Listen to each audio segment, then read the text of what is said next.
why would I buy a stock without getting paid to maybe buy that stock? Let me show you what I'm talking about. For our example today, we're going to use Pepsi because Pepsi is getting absolutely hammered, trading well below towards our bottom Bollinger Band at 132, which in my opinion is a fantastic time to do something called a cash secured put, where basically we're saying we're willing to buy 100 shares of Pepsi at a price that we choose, and a silly little options buyer just gives us some cash for saying maybe.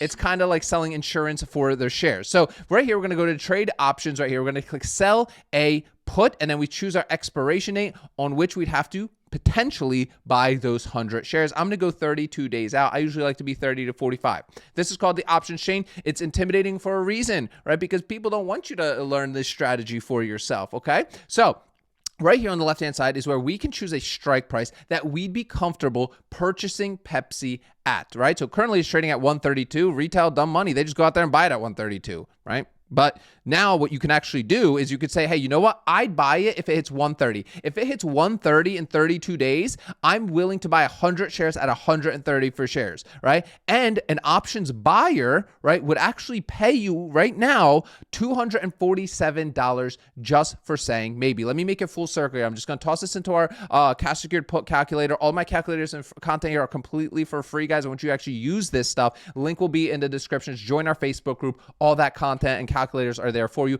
Obviously, these premiums change all day long, right? So this is all just educational example right now. Read the disclaimer, okay? So our collateral is 13,000 because 130 per share times 100. We got that basic math. Our return here is a 1.90%, right? In that 32 days, annualized over 20 at 21%. Now, obviously, I only like to look at that annual return to see if I should or should not close certain positions earlier. Obviously, if you are able to do it 11 times a year, right, without getting assigned, that usually, again, doesn't necessarily happen. So let me talk about things that can happen, right? Number one, right?